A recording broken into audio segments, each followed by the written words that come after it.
Vamos a estar en esta mañana siendo expuestos al Salmo 27. Vamos a leer la palabra de Dios y luego vamos a orar al Señor. Dice el Salmo 27. Salmo de David. El Señor es mi luz y mi salvación.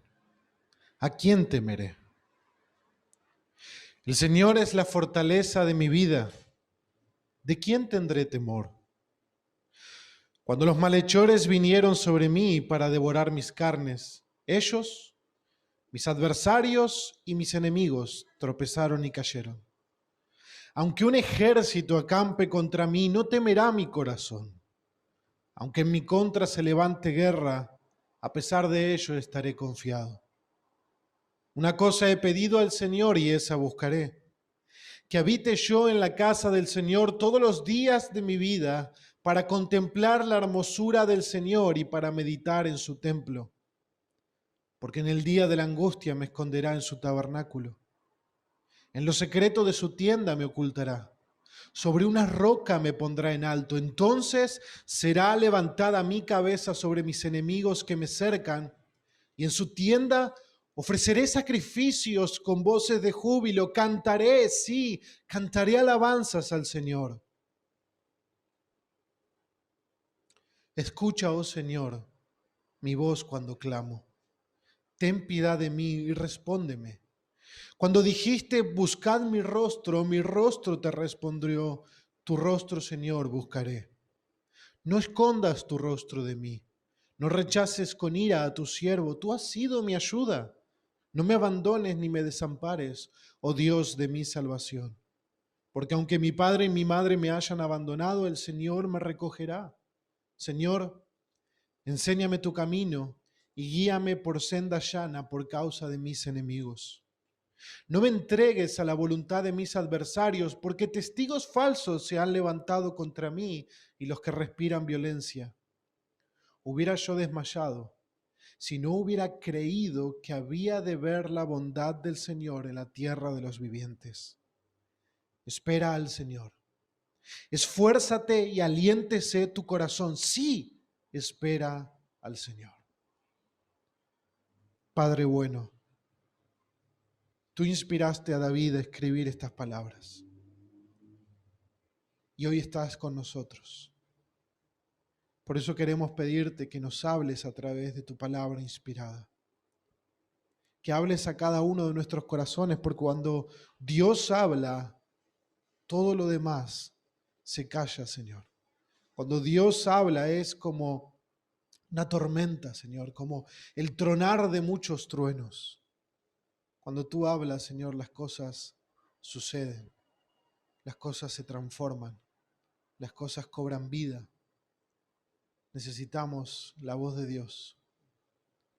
Padre, yo te quiero rogar una vez más que me llenes de tu espíritu y me des naturalidad, claridad, sencillez para expresar tu palabra, Señor. Que nos permitas a todos estar expectantes de ti, de conocerte más, de amarte más, de disfrutarte más. En el nombre de Jesús. Amén y amén.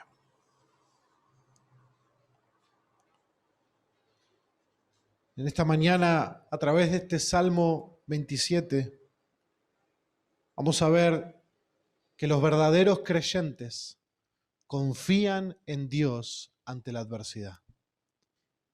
Los verdaderos creyentes confían en Dios ante la adversidad. Uno podría decirlo de otra manera. Los hijos de Dios confían en Dios ante la adversidad. Y vamos a ver esa confianza, cómo luce, cómo se ve a la luz de este salmo. Primeramente, quisiera mencionarles una historia que ocurrió en el año 1735.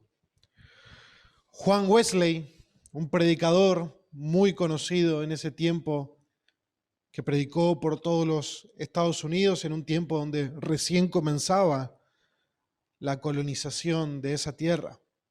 Viajó desde Inglaterra a la colonia de Georgia en los Estados Unidos. Recordemos que en 1735 no había la tecnología ni las comodidades que hay en la actualidad. En medio del viaje, en medio del Atlántico, el buque encontró una tempestad que puso en peligro la vida de los tripulantes y de los pasajeros. Juan Wesley se encerró en su cuarto, en su camarote, pero allí pudo oír el canto de un grupo de moravos, un grupo de cristianos, que como no tenían los recursos que él tenía para pagarse una habitación, un camarote en el barco, se tuvieron que quedar en cubierta durante la tormenta y sufrir la furia de esa tempestad.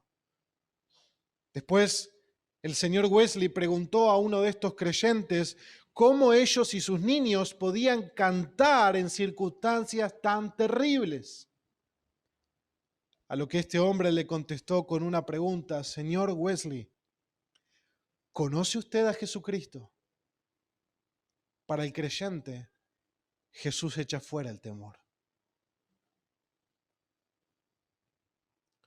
¿Cuál es nuestra actitud en circunstancias temibles o terribles? ¿Cuáles son las furiosas tempestades que hemos experimentado llegar a nuestras vidas? ¿Qué adversidades estás enfrentando hoy o tienes miedo de enfrentar? El Salmo 27 nos recuerda que aquellos que son verdaderos hijos de Dios confiarán en Él ante la adversidad. Que los verdaderos hijos de Dios experimentarán adversidades que pueden llevarlos a estar tentados a temer, a sucumbir al miedo o a desconfiar del cuidado amoroso de Dios o a la incredulidad con respecto a sus promesas. ¿A qué le temes? ¿A qué le tienes temor? ¿Qué circunstancia adversa estás viviendo que te genera la tentación de temer, la tentación de sucumbir ante el miedo? Ese temor puede lograr apoderarse de nuestros corazones y llevarnos a actuar de maneras pecaminosas para resguardarnos a nosotros mismos.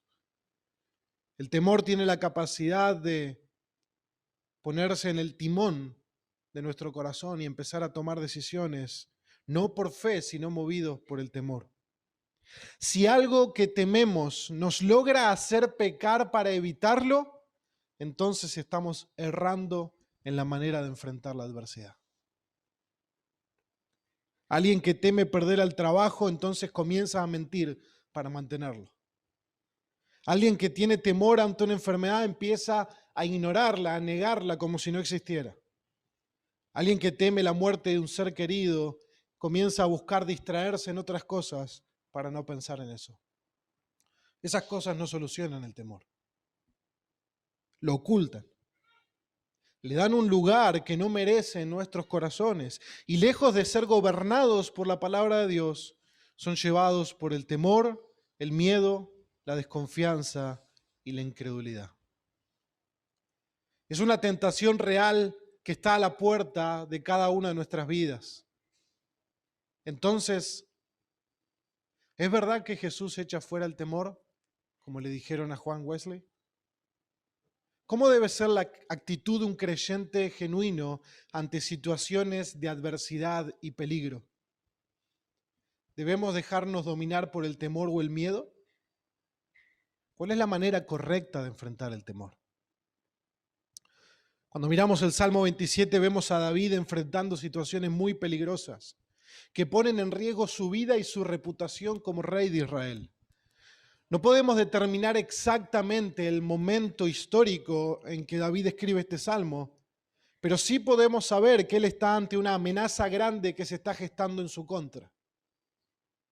Habla de cómo un ejército y cómo una guerra comienza a levantarse contra él, cómo incluso hay testigos falsos en su contra. Podríamos pensar que es en la rebelión de Absalón. No lo sabemos. Pero realmente David está en una situación adversa de mucho peligro y podría dejarse gobernar por las circunstancias y el temor. Pero lo que vemos en este salmo es que David, lejos de hacer eso, muestra una confianza plena en Dios a través de la adversidad. Y este salmo es escrito para nosotros, para que nosotros podamos ver que un verdadero hijo de Dios confía en Dios ante la adversidad. Y vamos a ver 4 aspectos de cómo podemos ver esa confianza en Dios en la vida del creyente que atraviesa dificultades, adversidades, pruebas o tribulaciones. Si nosotros estamos en medio de una tempestad y nos ha tocado quedarnos en cubierta, estas son las maneras en que podemos confiar en Dios. La primera, descansa en el cuidado de Dios. Descansa en el cuidado de Dios. Lo vemos en los primeros 3 versículos. Estos primeros 3 versículos son una declaración de confianza de parte del rey David sobre quién es Dios para él. David era un guerrero muy hábil, lo sabemos por las Escrituras. Quedó demostrado a través de las diferentes conquistas que él realiza, tanto para el rey Saúl, para luego sí mismo cuando es rey. Recordamos los episodios en que David enfrenta a él solo con un oso, con un león. Era un hombre temerario, osado. Sin duda él tenía un ejército preparado. Las Escrituras nos hablan del ejército de David, nos hablan de los hombres valientes de David. Contaba con todos esos hombres que morirían por el rey. Pero ante la adversidad, David no confía en su ejército. David no confía en sus hombres.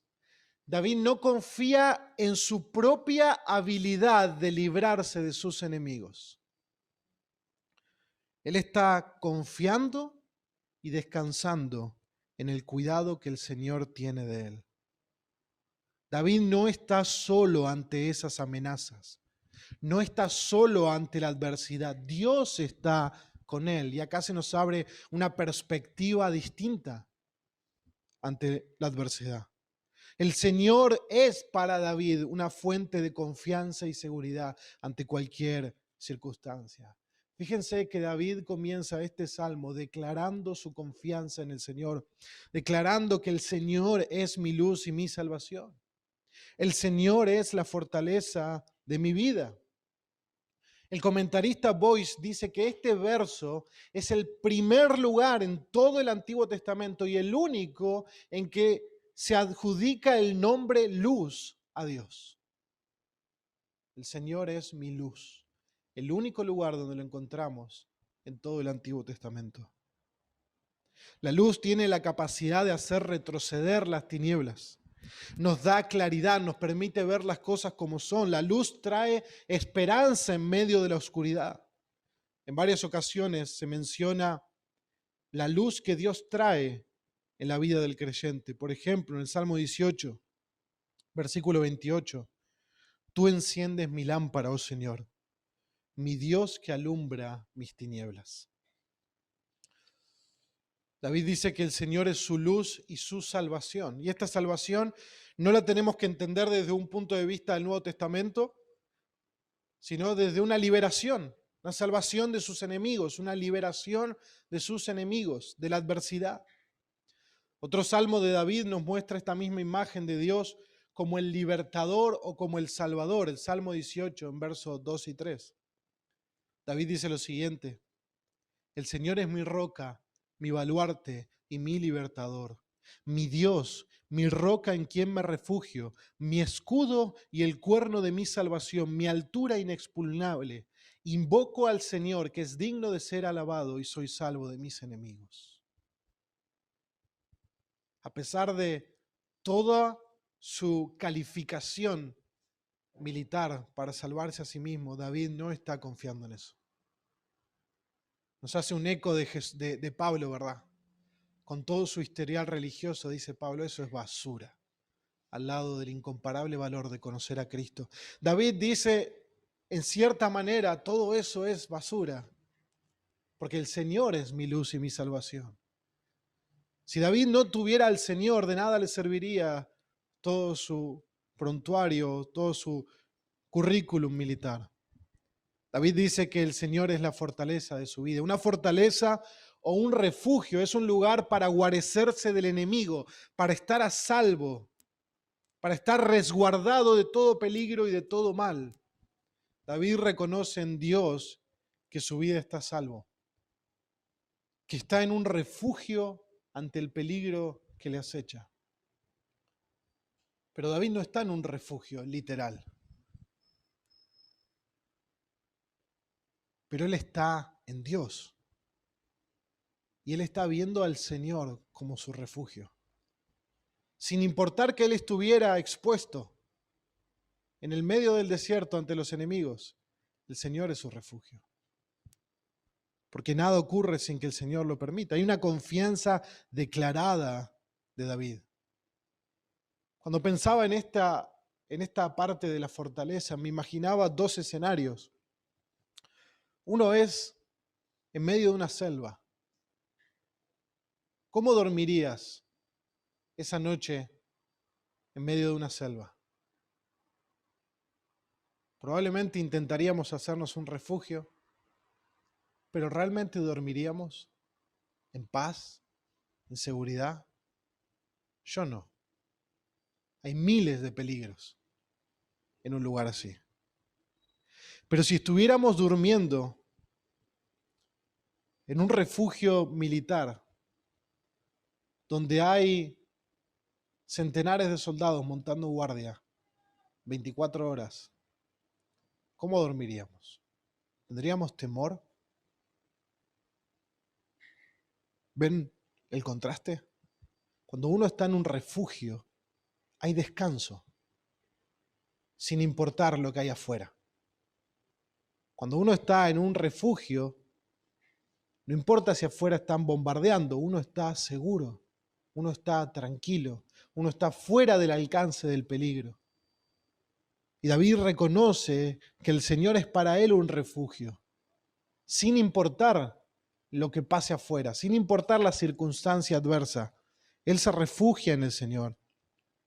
Y es sumamente interesante, una vez escuché al pastor Paul Tripp hablar de este punto, es interesante que David no dice el Señor es luz, el Señor es salvación, el Señor es fortaleza.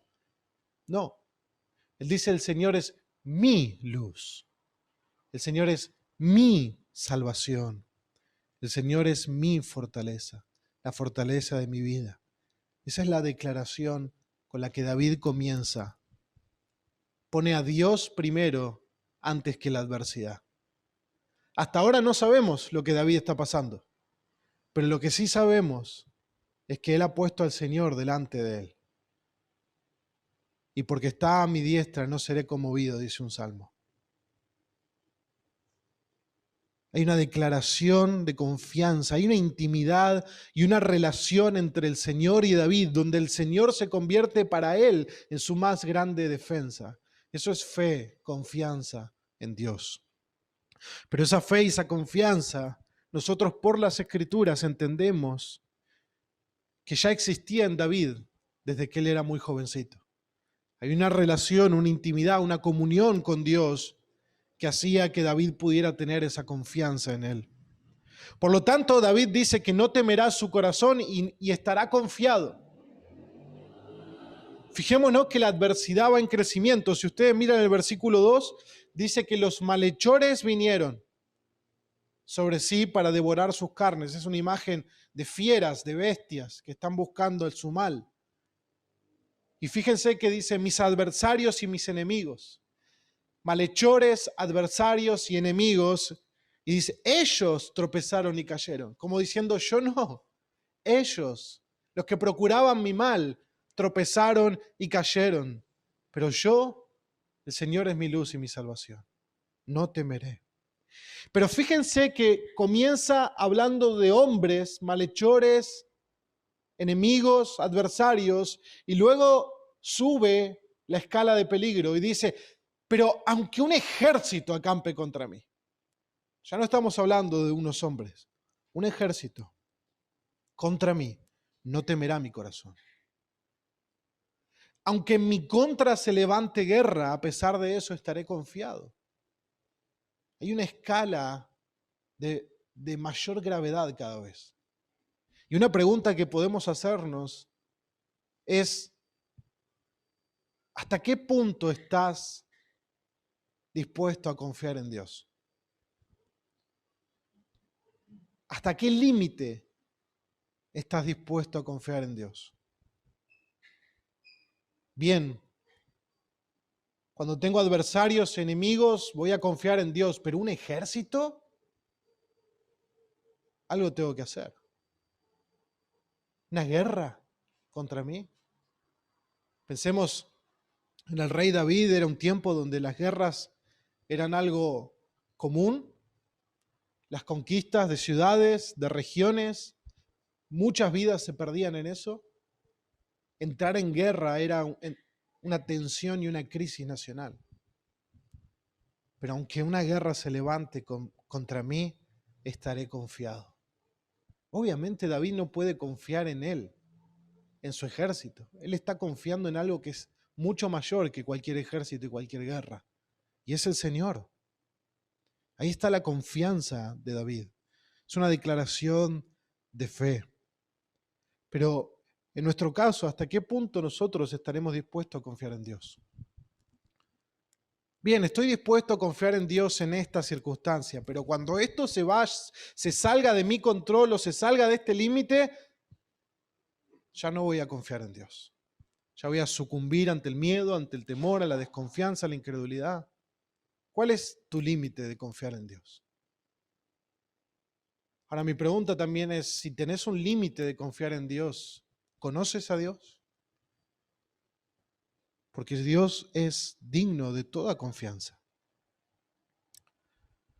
Roberto Bruce, uno de los grandes líderes de la Reforma escocesa, se vio frecuentemente perseguido a causa de su fe. Un día, cuando estaba huyendo de sus perseguidores y parecía que iba a ser atrapado, se refugió en una cueva. Bruce elevó su oración a Dios pidiendo que su mano protectora le guardara. Desde la oscuridad de la cueva, pudo ver cómo una gruesa araña tejía su tela, casi a la misma entrada de la cueva. Cuando llegaron sus enemigos y vieron la tela de araña intacta, pensaron que nadie había penetrado en ese lugar, y así fue preservada la vida de este servidor de Dios.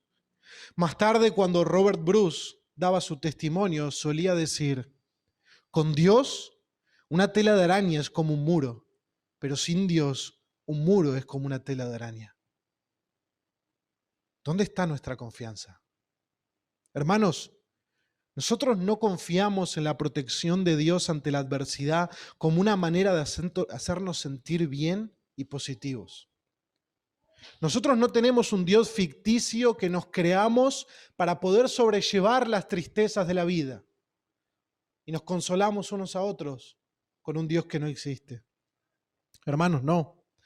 Nosotros tenemos un Dios que está sentado en el trono, reinando sobre el universo, y que nos ama infinitamente de tal manera que no nos dejará ni un segundo solos. Y podemos decir como David: el Señor es mi luz, el Señor es mi salvación, el Señor es la fortaleza de mi vida, sin importar qué adversidad o peligro estemos atravesando. Podemos batallar con el temor y la desconfianza, reconociendo el carácter de Dios y quién es Dios para nosotros. Debemos descansar en el cuidado que Dios tiene de sus hijos. David pregunta, a la luz de quién es Dios para él: ¿a quién temeré? ¿De quién tendré temor? Cuando sabemos quién está con nosotros, de nuestro lado, no tememos quién está enfrente. Si sabemos que Dios está al lado nuestro, podemos enfrentar cualquier adversidad, cualquier dolor, cualquier sufrimiento, cualquier prueba, incluso la muerte, porque Dios está con nosotros. Y repetimos las palabras de Pablo en Romanos 8:31. Si Dios es por nosotros, ¿quién contra nosotros? Entonces, una de las primeras maneras en que enfrentamos la adversidad confiando en Dios es descansando en su cuidado. El Señor es nuestra luz, nuestra salvación, nuestra fortaleza. Descansamos en Él. Segundo, versículos 4 al 6. Buscar, contemplar el rostro de Dios. Primero, descansa en el cuidado de Dios. Segundo, busca contemplar el rostro de Dios. Versículo 4 en adelante. Fíjense, David En lugar de enfocarse en la amenaza, en lugar de enfocarse en el peligro, David tenía el foco en Dios. Hay una centralidad en Dios que es abrumadora en este salmo. Hay un ejército acechando a David. Hay una amenaza de guerra que golpea la puerta. Pero lo que David está persiguiendo no es su liberación. David está buscando a Dios. Una cosa he pedido al Señor y esa buscaré. En esa oración vemos dos cosas. Por un lado, David está orando a Dios por esto. Una cosa he pedido al Señor. David no está enfocándose en la jerarquía de este salmo, en el orden de este salmo. David no está enfocado en simplemente la liberación de sus problemas. David está enfocado en buscar a Dios. David está orando a Dios por eso, pero por otro lado, él está buscando activamente esto. Una cosa he pedido, esa buscaré. ¿Y qué es lo que David busca? Nos dice el pasaje: habitar en la casa del Señor todos los días de su vida. Habitar en la casa del Señor todos los días de su vida. La casa de Dios es un término utilizado para hablar del templo, del lugar de la morada de Dios. Cuando hablamos de David, no estamos hablando del templo porque el templo es construido por Salomón. Estamos hablando del tabernáculo, de la tienda del testimonio. El lugar donde Dios habita, el lugar donde mora su gloria. David quiere habitar con Dios. ¿Ven eso? En medio de un peligro, de una amenaza real, David está buscando habitar con Dios. David está buscando estar cerca de Dios. David quiere caminar con Dios como Enoc. ¿Y qué quiere hacer David en el lugar donde Dios habita? Dos palabras, dos verbos: contemplar y meditar. Contemplar la hermosura del Señor. Fíjense versículo 4. Una cosa he pedido al Señor y esa buscaré, que yo habite en la casa del Señor todos los días de mi vida para contemplar la hermosura del Señor y para meditar en su templo. David, no es tiempo de andar filosofando o de andar con fanatismos religiosos. La nación está en peligro, tu vida está en peligro, los que amas están en peligro. Hay un ejército acampando contra ti, hay una guerra que se levanta, hay rumores, hay falsos testigos, hay peligros por todos lados, no se sabe en quién confiar. Pero David, ¿qué está persiguiendo? Contemplar al Señor, contemplar su hermosura. Cuando el temor quiere que nos enfoquemos en la circunstancia y en el peligro para nosotros, Dios espera que nos enfoquemos en Él y en contemplar su hermosura. Porque ¿quién está al control de todo? Dios. ¿Y qué es lo que Dios quiere? Que nos enfoquemos en Él. ¿Qué hacemos a veces ante una adversidad? ¿En qué nos enfocamos? ¿En Dios o en el problema? En el problema. Dios quiere que nos enfoquemos en Él. Dios quiere que contemplemos su hermosura. Es una manera preciosa que David explica lo que significa contemplar quién es Dios. Cuando hablamos de la hermosura de Dios, hablamos de sus perfecciones, de sus atributos. Cada atributo en Dios es bello, es hermoso, es perfecto. Todo lo que Dios es nos cautiva. Él se reveló a nosotros a través de sus atributos. ¿Quién puede ver a Dios? Nadie. ¿Quién ha visto a Dios? Nadie. Pero Él nos ha dado a conocer cómo es Él. Y la revelación de su persona y de su carácter es lo que David dice que es hermoso de Dios. Y David quiere contemplar quién es Dios. David quiere enfocarse en el Dios que él conoce, en el Dios con quien él tiene intimidad, en el Dios que está controlando el latido de los corazones del ejército que está acampando contra él. ¿Qué es para Dios librarnos de la adversidad? Sin esfuerzo. ¿Pero qué quiere Dios? Que vayamos a Él, que contemplemos su hermosura, que nos enfoquemos en Él.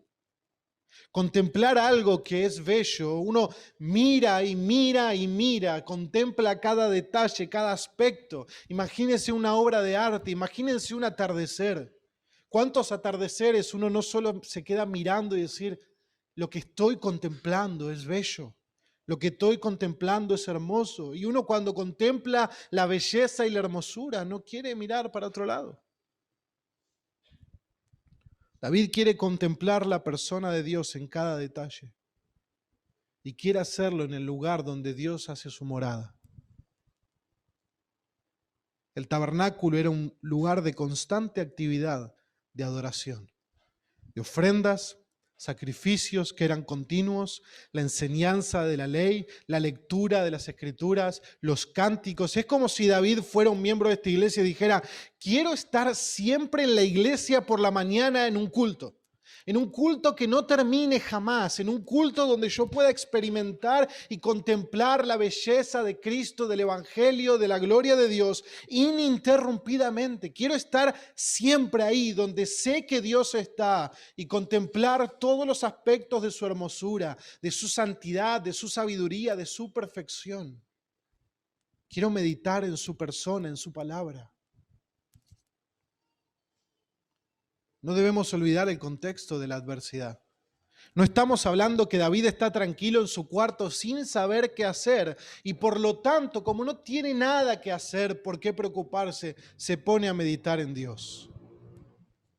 David está ante un grave peligro y bajo grandes amenazas, pero su corazón no está enfocado en eso, sino está enfocado en el Dios que él ama, el Dios que es su luz y su salvación y su fortaleza.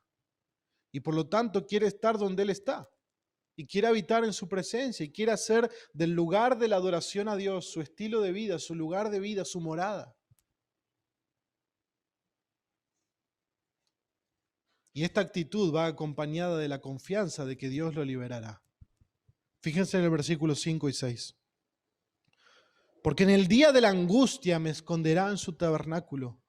En lo secreto de su tienda me ocultará, sobre una roca me pondrá en alto. Entonces será levantada mi cabeza sobre mis enemigos que me cercan, y en su tienda ofreceré sacrificios. Con voces de júbilo cantaré, sí, cantaré alabanzas al Señor.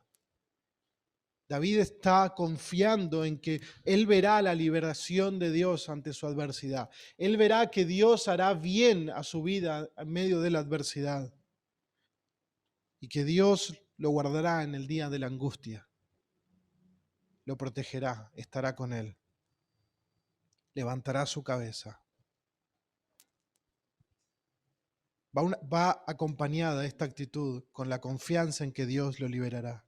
David entiende que Dios mostrará su favor y como resultado David adorará y ofrendará al Señor y cantará alabanzas porque el Señor lo ha librado.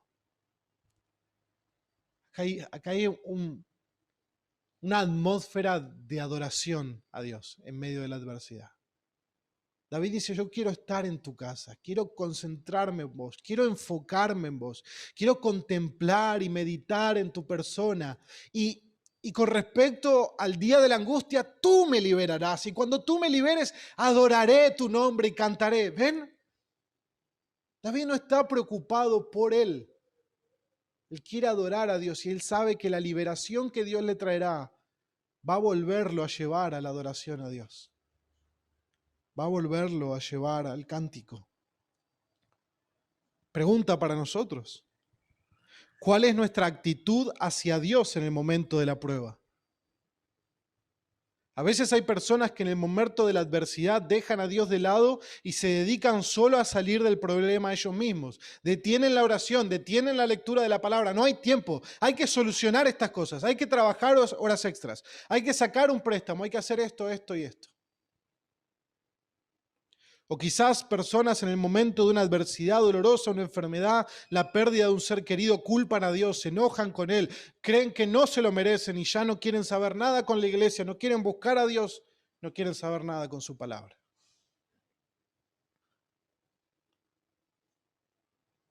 La realidad es que las situaciones de prueba revelan lo que hay en nuestros corazones. Quizá podemos parecer muy cristianos delante de otros, pero llegado el momento de la prueba, se ve realmente lo que hay en nuestro corazón. Emiliano, un misionero que estaba acá en la iglesia, decía siempre, ¿qué pasa cuando uno aprieta el dentrífico? ¿Qué sale? Lo que hay adentro. Cuando la prueba nos aprieta, cuando la adversidad nos aprieta, sale lo que hay dentro de nuestro corazón. Y no debemos excusarnos, ese no soy yo. No, sí eres tú. Porque lo que sale de nuestro corazón es quien nosotros somos.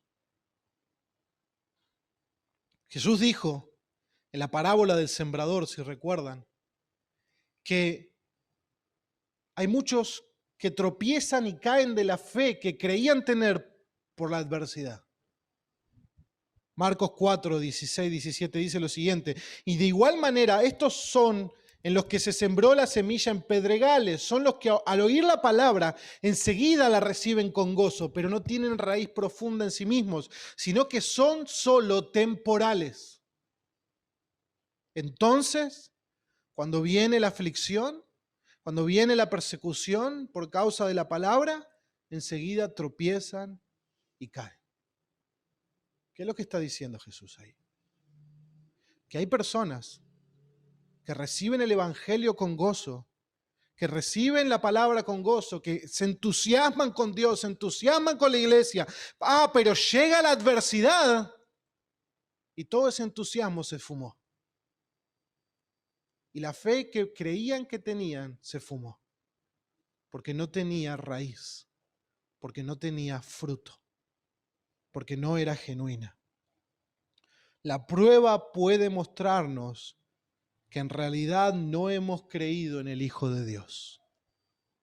La prueba puede descubrirnos la realidad de que nuestra profesión de fe no era genuina. Y si eso ocurre, es un regalo de la gracia de Dios, porque quiere decir que si yo me doy cuenta de que no estoy en Cristo, porque a través de la adversidad y la prueba sale a la luz eso de mi corazón, entonces puedo correr a Él en arrepentimiento y fe.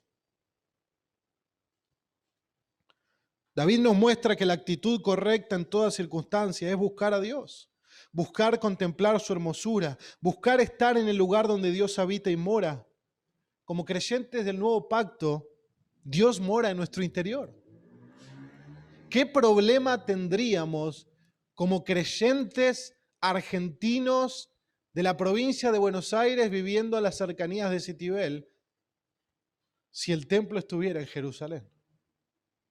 Tendríamos grandes problemas, ¿verdad? A lo sumo quizá podríamos viajar una vez cada 10 años con lo que sale. Pero el nuevo pacto, Dios mora en nosotros. Dios mora en el creyente. Tenemos el privilegio de no necesitar un tabernáculo, no necesitar un templo. Podemos buscar a Dios en la oración privada, en el cuarto, cerrada la puerta. Y por medio de su palabra, en cualquier momento, en cualquier lugar, en cualquier circunstancia. Entonces la pregunta que sale a la luz es, ¿estamos respondiendo como verdaderos creyentes en el momento de la prueba? El cuidado de Dios no es un fin en sí mismo. Dios es el fin. Dios es el mayor bien y el mayor tesoro al que podemos aspirar. No la seguridad, no la paz en sí mismas, sino la posibilidad de estar cerca de Dios, de conocer más a Dios, de amar más a Dios, de buscar su rostro. En medio de las amenazas y peligros, Dios había cautivado el corazón de David. Finalmente una cosa buscaré, y no es librarme de mi enemigo, no es librarme de mis temores, es otra cosa que buscaré. Es habitar cerca suyo, morar en su presencia, morar donde Él está, disfrutar de Él para siempre. Una cosa he pedido y esa buscaré. Activamente dispondré mi corazón en esa empresa, en buscarte, en morar en tu casa, Dios, todos los días de mi vida. No quiero un rescate en el mar. Cuando ustedes vieron esos rescates, una persona está naufragando, viene un helicóptero, el socorrista se tira, lo rescata, lo lleva a la costa y el socorrista no lo ve más. No queremos ese rescate de Dios. Queremos a Dios. Queremos a Dios. Quiero morar en tu casa, quiero conocerte, quiero amarte. No quiero simplemente que me saques de este problema, te quiero a vos. Mi deseo no es la liberación de mis enemigos, mi deseo es la cercanía de mi Dios, porque mi Dios es mi luz, mi salvación y mi fortaleza. El Salmo 16:11 dice: me darás a conocer la senda de la vida, en tu presencia hay plenitud de gozo y en tu diestra deleites para siempre. Número 1, descansamos en el cuidado de Dios. Número 2, buscamos contemplar a Dios, buscamos el rostro de Dios. Número 3, buscamos el favor de Dios. Versículos 7 al 12. Todo lo que va a explicar David, lo que siguiente que nos muestra David es que más allá de su confianza en Dios, él no ha dejado de buscar el favor de Dios para con él. Esta es una realidad que nosotros también experimentamos. Más allá de que sabemos que Dios está con nosotros, no dejamos de orar y pedirle que esté con nosotros. ¿O no? ¿Cuántas veces yo mismo he orado, Señor, encomiendo mi vida en tus manos, como si en el principio no estuviera en sus manos ya? Como que Dios dijera, bueno, voy a esperar que mi hijo me diga que lo cuide para cuidarlo. Pero igual nosotros nos encomendamos a Él. Sabemos que estamos en sus manos, pero expresamos nuestro deseo a Dios. Expresamos nuestro corazón a Dios a la vez que confiamos en Él. Dios, quiero que estés conmigo. Dios, quiero que me guardes. Dios, quiero que camines conmigo en medio de esta prueba. Dios, quiero glorificarte en medio de esta prueba. No me abandones, no me dejes, no me sueltes. Dame tu gracia. Aunque confiamos en que Dios lo haría, aunque no se lo pidamos. Porque es nuestro Padre. David entiende que su deber es buscar el rostro del Señor, buscar su favor y su cuidado a la vez que confía que Dios está de su lado. Vemos las palabras que Dios utiliza, que David utiliza: ten piedad de mí, respóndeme, no escondas tu rostro, no rechaces, no me abandones, no me desampares, oh Dios de mi salvación. Hay una mezcla de declaración de confianza y oración por protección y cuidado. David reconoce que aunque todos los dejaren, el Señor no lo dejará. El Señor lo recogerá. David está viviendo una situación de amenazas, de mentiras en su contra, y eso dirige su oración a Dios sobre cada una de estas circunstancias difíciles que lo rodean. Algunas personas han dicho, no puede ser que este sea un salmo, tienen que ser dos. Porque del 1 al 6 hay una declaración de confianza, pero en el 7 él empieza a pedirle a Dios que lo salve, que no lo rechace, que no lo deje. Pero cuando uno mira el Salmo en su plenitud, cómo comienza y cómo termina con una declaración de confianza, uno entiende que también esto es la realidad que nosotros mismos experimentamos. No estamos glorificados todavía. Tenemos tentaciones de temor que vienen a la puerta y nos tienen que llevar a orar a Dios. Nos tienen que llevar a clamar a Dios al mismo tiempo que confiamos en Él. Es un ciclo de oración y dependencia, oración y dependencia. La imagen que David utiliza sobre los padres desamparando a sus hijos es algo que difícilmente se cumpliría. En el orden normal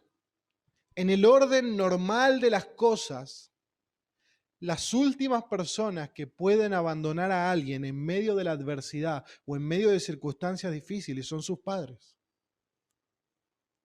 Aquellos que son padres o aquellos que tienen padres y han experimentado circunstancias adversas o circunstancias difíciles, en la norma general de las cosas, hay excepciones, pero en la norma general, los padres serán los últimos que abandonen a un hijo en adversidad, ¿verdad?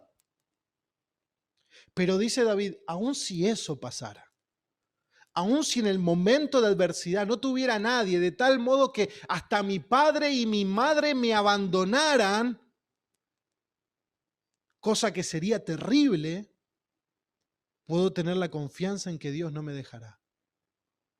Dios estará conmigo y Dios será para mí más que mi padre y mi madre. Es la confianza de David. Él está orando, él está pidiendo al Señor, no me rechaces, no me desampares, no te alejes de mí, pero lo está haciendo en medio de su confianza y proclamando, porque si aún mi padre y mi madre me hayan dejado, Señor, el Señor me recogerá. Es una declaración de confianza. Al atravesar adversidades debemos buscar el favor de Dios. Debemos buscar a Dios en oración al mismo tiempo que nos aferramos en la confianza de que Él está con nosotros. Es como un niño caminando por un bosque temeroso, tomado de la mano de su padre, y el niño le dice, papá, no sueltes mi mano, al mismo tiempo que sabe que su padre no lo soltará. Es una confianza activa y es una dependencia expuesta, evidente.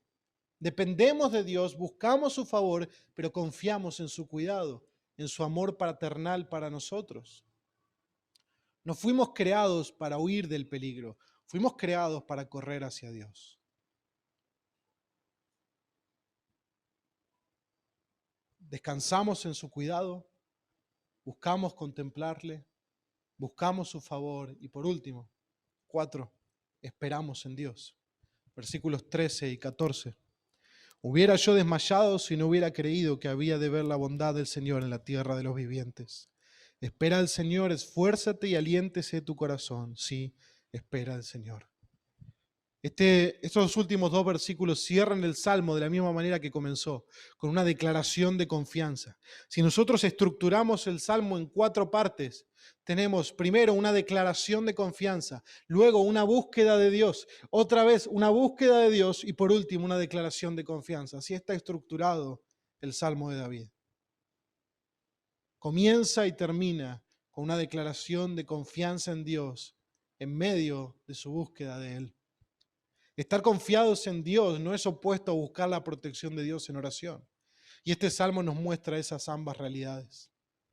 La confianza en Dios mueve al creyente a buscar su protección y cuidado a la vez que descansa en Él. ¿Cuál es la confianza última de David en este salmo? Que verá la bondad de Dios en su vida. Que verá la bondad de Dios. David está confiado que Dios lo librará y que él verá en su vida la bondad de Dios. David no está exigiendo nada a Dios desde su posición de rey. Él clama a Dios como clamaría cualquier pastorcillo en el campo, como él fue en un día. Él espera y confía en la bondad de Dios, y la bondad de Dios es parte de su carácter, parte del carácter que David conoce y el carácter que Dios mismo se ha revelado, que es bondadoso.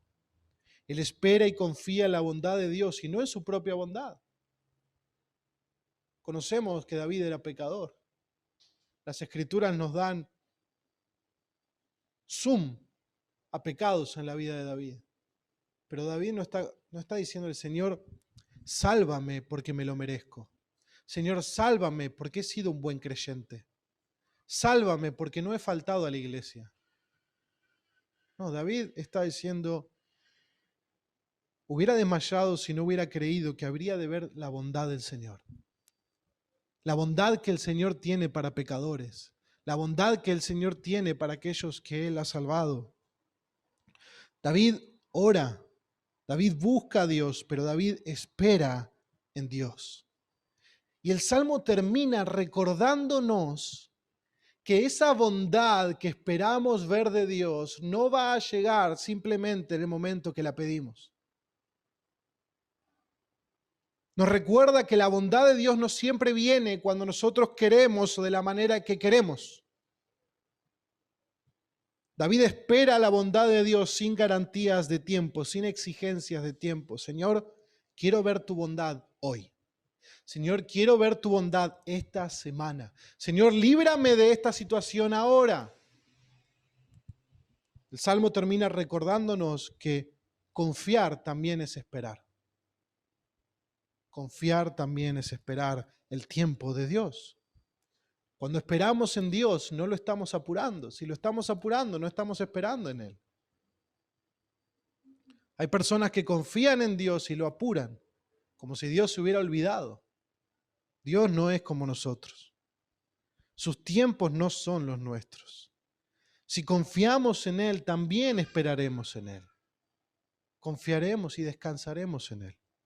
Juan Calvino dijo lo siguiente: aunque podamos estar severamente zarandeados de aquí y allá por muchas tempestades, viendo que el piloto que gobierna la nave en la que navegamos no va a permitir que perezcamos ni aun en medio de los naufragios, no hay razón para que nuestras mentes se sientan abrumadas por el temor y vencidas por la fatiga.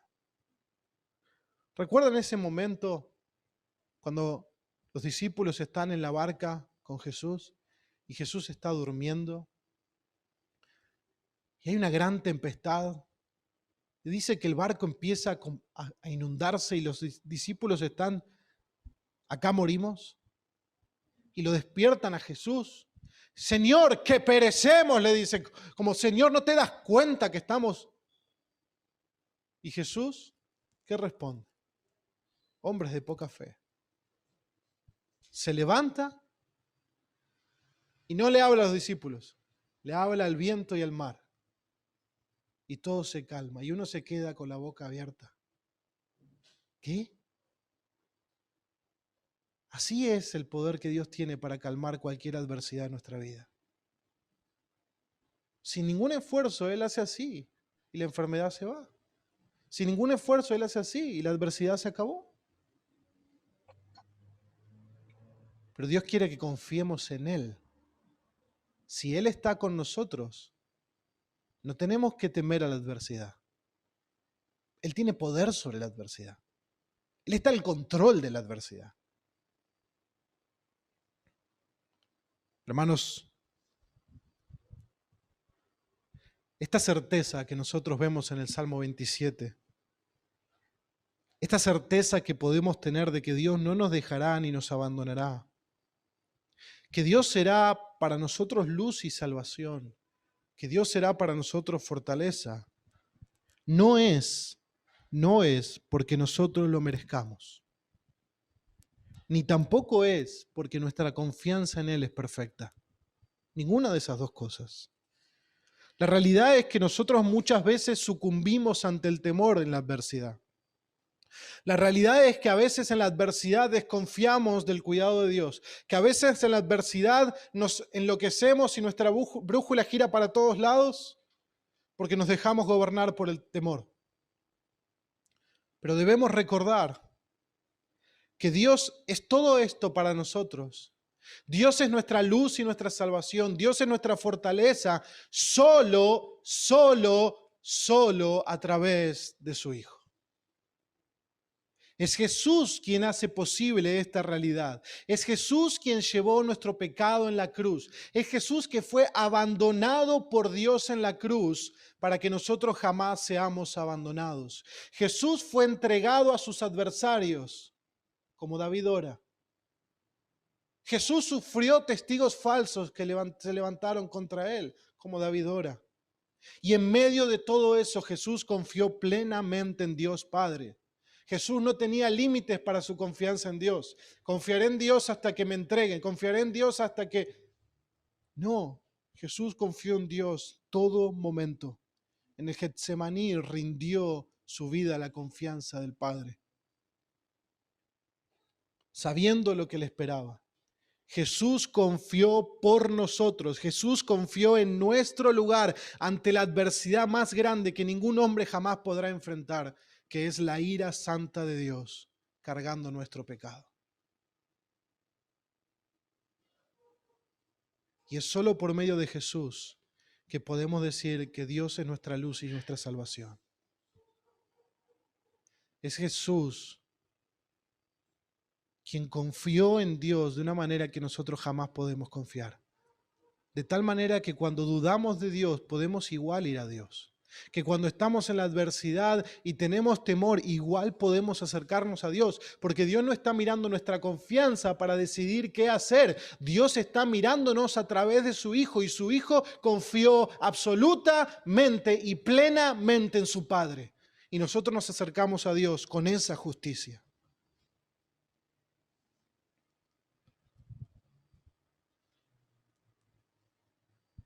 Pero quiero hacer una salvedad. En esta cantidad de personas que estamos en este lugar, no es difícil creer que hay personas que no tienen a Cristo. O personas que creen que lo tienen y no lo tienen. Y quiero decirles algo. Y quiero que me escuchen con toda la atención que han escuchado a alguien. Para ustedes o para vos que no estás en Cristo, Dios no es tu luz. Dios no es tu salvación. Dios es para ti ira. Dios es para ti tu enemigo. Dios es para ti tu condenación.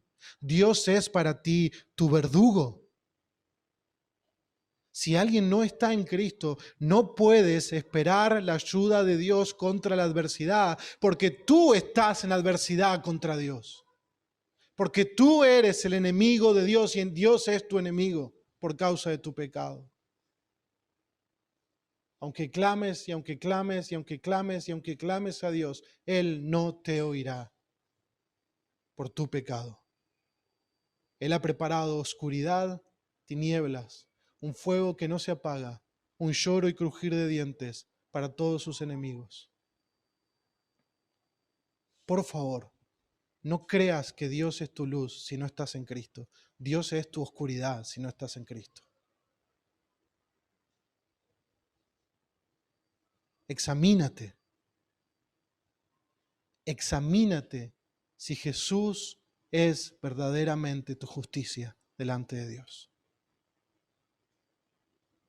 Porque si no es así, lo único que puedes esperar de Dios es juicio y condenación. Pero si vienes a Cristo en este mismo momento, en arrepentimiento por tus pecados y confiando en su sacrificio como lo único que puede salvarte delante de Dios y su justicia como lo único que puede hacerte acepto delante de Dios, entonces puedes experimentar una transformación maravillosa que Dios regala por su gracia a todo aquel que se acerca a Él de esta manera. Si vienes a Cristo en arrepentimiento y fe, hoy mismo Dios puede cambiar de ser oscuridad a luz. Dios mismo puede cambiar de ser condenación a salvación para tu vida. Pero ven a Cristo en arrepentimiento y fe. Examina tu corazón, examina tu vida y confía en Él para tu salvación. Hermanos, este salmo nos recuerda que los que verdaderamente conocen a Dios confían en Él, le buscan, esperan en Él, sin importar la circunstancia o la adversidad. Entienden que lo más importante no es ser librados de eso, sino acercarse más a Dios, glorificar a Dios, contemplarle, disfrutar de Él, amarle. Y eso es solo posible por la obra de su Hijo a nuestro favor. Podemos confiar en Dios porque tenemos paz con Dios por medio de la muerte y resurrección de su Hijo. Oramos al Señor. Padre bueno, queremos darte gracias por tu palabra y queremos pedirte que uses tu palabra en nuestros corazones. Señor, que tu Espíritu Santo trabaje en nuestros corazones con tu verdad. Que no seamos oidores olvidadizos, que no estemos distrayendo nuestra mente. Si el Espíritu Santo toca nuestro corazón, no resistamos su obrar, no resistamos su voz, no endurezcamos nuestros corazones. Porque podemos endurecer nuestros corazones tanto que luego no escucharemos más la voz del Espíritu, trayéndonos convicción, trayéndonos arrepentimiento. Señor, quebranta nuestros corazones. Destruye nuestros corazones para rearmarlos, Señor. Padre, que nadie de este lugar tenga que irse a la condenación por rechazar a Cristo. Que todos puedan examinar sus corazones a la luz de tu verdad. Oramos esto en el nombre de Jesús. Amén y amén.